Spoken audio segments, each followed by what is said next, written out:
Hello everyone, welcome to my channel learning campus. जैसे कि हम रैशनल नंबर के बारे में पढ़ रहे थे, रैशनल नंबर की हमने एक वीडियो बनाई है, आज अपनी सेकंड वीडियो है। तो पिछली वीडियो से आगे स्टार्ट करते हैं। आज हम पढ़ेंगे properties of rational number. Rational number की प्रॉपर्टी क्या होती है। फर्स्ट है, द सम ऑफ टू और more rational number is always a rational number. अगर आप कोई भी दो रैशनल नंबर का सम कर रहे हो, दो या दो से ज्यादा रैशनल नंबर का आप सम करोगे तो जो सम आएगा वो भी क्या होगा, एक रैशनल नंबर ही होगा। ठीक है। इसी टाइप से division, the difference of two rational number is always a rational number. If A and b and two rational number है तो उनका ए माइनस बी करो या बी माइनस ए करो, वो भी क्या होगा, एक रैशनल नंबर ही होगा। Third property, the product of two और more rational number is always a rational number. कि दो हमने रैशनल नंबर लिए, उनका हमने प्रोडक्ट किया, मतलब मल्टीप्लिकेशन किया, तो जो रिजल्ट आएगा वो भी क्या होगा, एक रैशनल नंबर होगा। फोर्थ प्रॉपर्टी है कि the division of rational number by a non zero rational number is always a rational number. कि हमने कोई भी दो रैशनल नंबर लिए, अगर उनको आप आपस में वो कर रहे हो, नॉन जीरो होना चाहिए। अगर नॉन जीरो रैशनल नंबर लिए हमने कोई भी और उन दोनों का हमने डिवीजन किया, तो जो नेक्स्ट आएगा वो भी क्या हो जाएगा, रैशनल नंबर ही हो जाएगा। ठीक है, वो भी क्या हो जाएगा, रैशनल नंबर ही हो जाएगा। इसका मतलब क्या हुआ कि जो अगर आप कोई भी दो रैशनल नंबर का सम करते हो या फिर डिफरेंस करते हो या फिर प्रोडक्ट करते हो या फिर डिवीजन करते हो, तो जो रिजल्ट आता है वो भी क्या होता है, एक रैशनल नंबर होता है। ठीक है। If A and B are any two rational number such that की B does not equal to zero, then A B divide करोगे आप, A upon B is always a rational number ही होगा। ठीक है, आई होप ये आपको समझ में आया होगा। इसका मतलब हम क्या कह सकते हैं कि जो रैशनल नंबर होते हैं वो क्लोजर होते हैं under the sum of two rational number is always rational number. We say that कि the set of rational number is closed for addition, subtraction, multiplication and division. ठीक है। डिवीजन में बस सिर्फ ये लगेगा कि जो डिवीजर है वो does not equal to zero होना चाहिए। तो रैशनल नंबर होते हैं वो क्लोज होते हैं फॉर एडिशन के लिए, सब्ट्रैक्शन के लिए, मल्टीप्लीकेशन के लिए और डिवीजन के लिए। ये मल्टीपल चॉइस क्वेश्चन में ये वाला पॉइंट आ सकता है, इनको ध्यान रखना। अब हम मेन चीज पढ़ेंगे कि एक मेन बात होती है जो आपको बताएगी कि कौन सा नंबर रैशनल है, कौन सा नहीं है। तो decimal representation of rational number, उसके लिए हमें क्या करना पड़ेगा, जैसे कि आप किसी भी चीज को डिवाइड करते हो, जैसे कि आप मान लो कुछ भी आपने ऐसे डिवाइड किया कि 2/3 करते हो आप। ठीक है, इसको आप डिवाइड करते हो तो क्या चांस होते हैं, जैसे कि इसको करोगे नहीं जाएगा, सबसे पहले पॉइंट, फिर जीरो लगेगी, 20 हो जाएगा, 3 6 जा, फिर 6 जा, फिर 6 जा, ऐसे चलता जाएगा। तो क्या क्या इसके चांस हो सकते हैं, इसके 3 चांस हो सकते हैं। या तो क्या होगा कि ये पूरा पूरा डिवाइड हो जाएगा, मतलब आप पॉइंट के बाद, डेसिमल के बाद पूरा पूरा डिवाइड हो जाएगा। ठीक है, आगे मतलब रिमाइंडर जीरो बचेगा।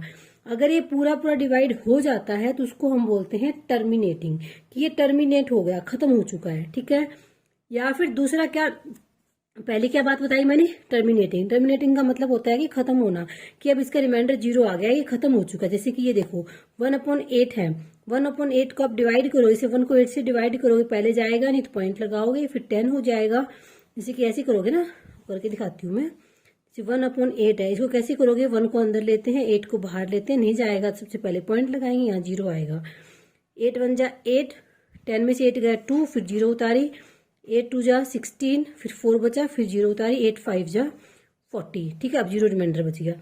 तो मतलब क्या हुआ, इसके बाद तो रिमाइंडर जीरो आ गया ना, तो ये क्या हो गया, टर्मिनेट हो गया, मतलब और आगे ही नहीं जा रहा। तो एक टर्म होती है इसमें टर्मिनेट। ठीक है, उसको बोलते हैं टर्मिनेटिंग। दूसरा होता है नॉन टर्मिनेटिंग। नॉन टर्मिनेटिंग का मतलब होता है कि वो ना ऐसे रिमाइंडर जीरो नहीं आ रहा, वो चलता ही जा रहा है, चलता ही जा रहा है, उसको हम बोलते हैं नॉन टर्मिनेटिंग। जैसे कि देखो ये टर्मिनेटिंग वाले एग्जाम्पल दे रखे सारे, 1/8, 1/25। ये in each example given above the division is exact है, तो नो रिमाइंडर इज लेफ्ट, तो the quotient of the such division are called terminating decimal बोलेंगे इसको।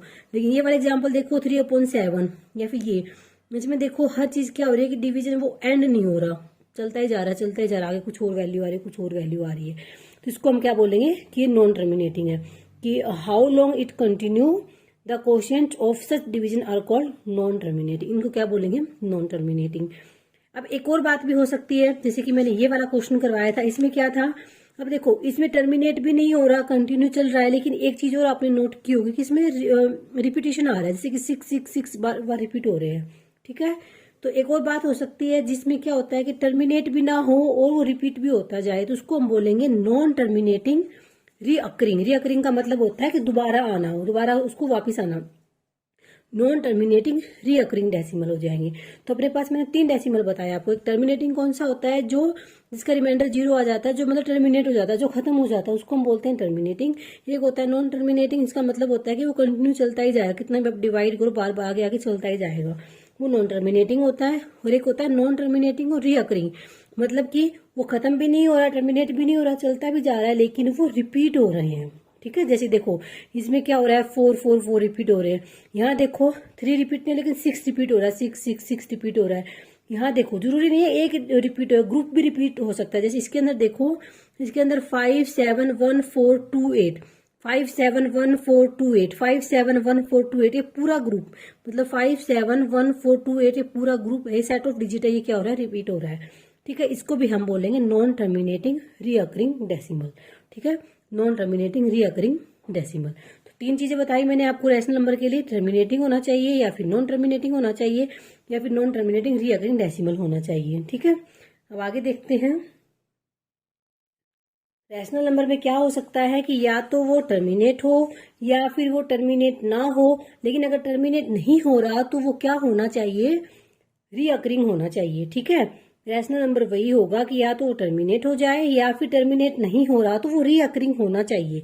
ये बात होती है रैशनल नंबर में। अब एक और केस बच गया अपने पास कि ये टर्मिनेट नहीं हो रहा लेकिन वो रीअकरिंग भी नहीं हो, मतलब रिपीटेशन भी नहीं हो रही, टर्मिनेट भी नहीं हो रहा, रिपीटेशन भी नहीं हो रही, तो उसको हम बोलते हैं इरेशनल नंबर, जो कि हम नेक्स्ट यूनिट में पढ़ेंगे, नेक्स्ट जो एक्सरसाइज में पढ़ेंगे। ठीक है, देखो जैसे कि ये अपने पास, इसमें देखो 29 तो रिपीट नहीं हो रहा, लेकिन 5 4 5 4 5 4 क्या हो रहा है, रिपीट हो रहा है, तो ये क्या है, नॉन टर्मिनेटिंग रीअकरिंग डेसिमल है ये। ठीक है, तो in such cases the process of division will never end, मतलब एंड का मतलब टर्मिनेट नहीं हो रहा ये, and in the decimal part either a single digit या फिर set of digit repeat in some specific order में रिपीट हो रहा है।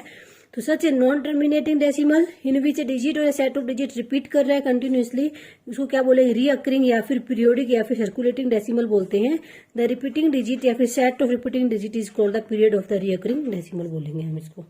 ठीक है, तो ये सब प्रॉपर्टी आप अपने पास ध्यान रखना है इसको। ठीक है, अब एक और क्वेश्चन दे रखा है, जैसे कि अपने पास ये आ गया कि 17/50 या कुछ भी आ गया, अगर इसको हमें ये करना है कि आपको ये बताओ कि ये टर्मिनेटिंग डेसिमल है या नहीं है, लेकिन बिना एक्चुअल डिवीजन किए हुए बताना है, हमें इसको डिवाइड नहीं करना, बिना डिवीजन किए हुए हमें ये बताना है कि ये टर्मिनेटिंग हो रहा है या नहीं हो रहा है, मतलब टर्मिनेटिंग है या नॉन टर्मिनेटिंग है, बिना डिवीजन किए। तो कैसे बताएंगे, इसको करने का एक फॉर्मूला होता है। जैसे कि हम क्या करेंगे, जो डिनोमिनेटर होता है ना, डिनोमिनेटर को हम लिखेंगे 2 की पावर m और 5 की पावर n की फॉर्म में लिखेंगे।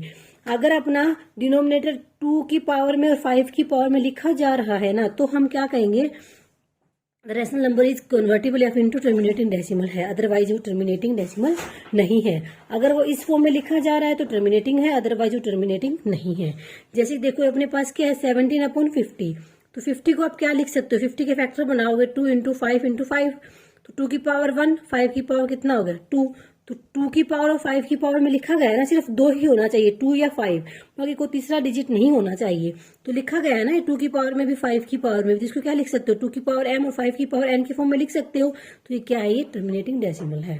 ठीक है, बिना डिवीजन किए हमने इसको बताया। जैसे कि अपने पास ये 7/8, तो आप क्या लिख सकते हो, 8 को 2 × 2 × 2, तो 2 की पावर 3 और इंटू 5 की पावर 0 कर सकते हो, क्योंकि इस डिजिट की पावर 0 का मतलब क्या होता है, 1 होता है। तो इसको भी आपने क्या लिख दिया, 2 की पावर m और 5 की पावर n की फॉर्म में लिख दिया ना, तो ये क्या है, ये अपने पास टर्मिनेटिंग है। लेकिन ये देखो 72 के अगर फैक्टर बनाओगे तो ऐसे बनेंगे 2 × 2 × 2 3 × 3, मतलब 2 की पावर 3 और 3 की पावर 2।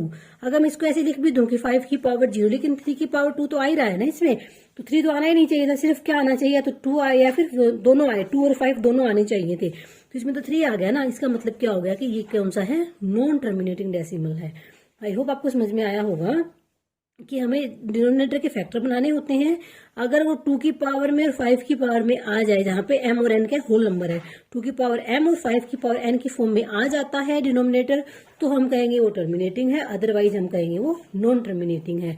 ये होता है बिना डिवीजन, मतलब कि without doing any actual division. तो यहाँ तक मैंने आपको पूरे वो करवा दिए जो भी इसके अंदर थ्योरी थी या फिर एग्जाम्पल्स थे। अब हम कल की वीडियो में इसकी करेंगे एक्सरसाइज 7A।